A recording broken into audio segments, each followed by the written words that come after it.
Hey everybody, I just wanted to make a quick video to show you guys what came up in class yesterday when we visited my world. So I will show you real quickly the zoetrope, specifically the top, which is parented to the zoetrope base, just for ease of use of moving it around. You'll see here, first keyframe, I basically deleted out X and Y for cleanliness, just to get it out of the way. Since I knew I was only doing rotation on the Y.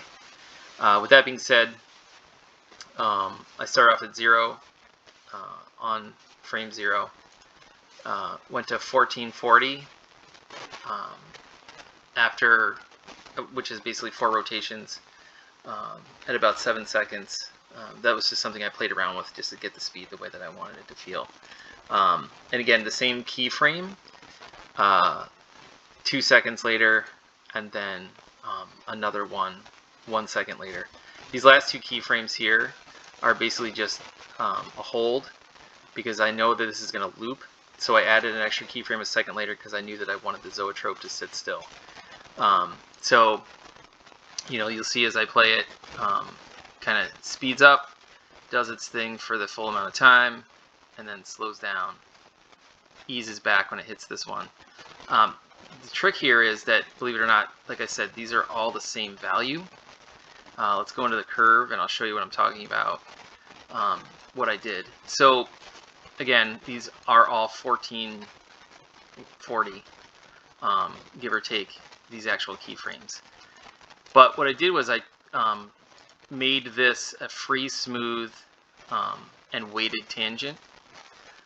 And the reason being is then you are able to take these handles, these Bezier handles, and you can rotate them, you can stretch them out, whatever the case may be. So I knew, as Mark had explained in class, the more I stretch this handle out, the more it sort of flattens this curve. And what that does in animation is, the steeper the angle of this curve line, the faster the motion goes. And if I pull this out, and you'll see if I keep doing this, that will smooth out this curve. So that means things will slow down increasingly.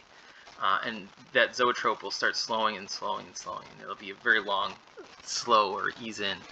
But the other trick to that is, when I found out what I wanted, is basically this is an anchor for what I'm about to do here. And that is to take the keyframe and, the tangent of this keyframe and tip it up. So what ends up happening is the slope goes past where it's supposed to, and then it settles back down. So it's called an overshoot in animation. So I'm able to overshoot my key, which causes the rotation to continue past, but then the rotation comes back to that 1440. So you'll see here we're at like 1459, 1460. So it actually rotates there, and then it'll actually come back. If you watch these numbers, these will slowly come back to 1440. So it's rotating back the other way. And what that does is it causes the zoetrope to have that sort of settling in, like overshoot of the momentum forcing it to go that far, and then a little bit of like, oops, I'm settling back. So that was the first thing I just wanted to show you. And again, this makes a very clean,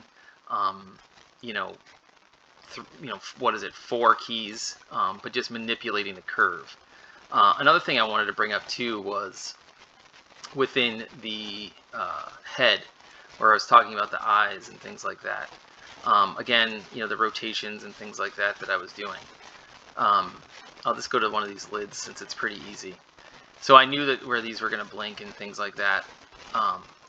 One of the things I did was I set all these to know when they were going to open, and I think they were all at like 35 degrees of rotation on the X. But I knew when the eyeball looked up that the eyelid would actually, on the top, would open more, and on the bottom would open less. So what I did was I grabbed the keys that I knew that they would be there, and I held down Shift. I clicked and started dragging down. Oops, I got a handle here, hold on. I would hit Shift and grab one of the keys that I had selected, and I keep getting the handle. Let's try this one. Nope. Here we go. So I would grab that key and I would start dragging down, and then hit the Shift key, and it would lock it in place. So no matter how I moved my mouse left and right, it was always going lock to up and down, that constraint.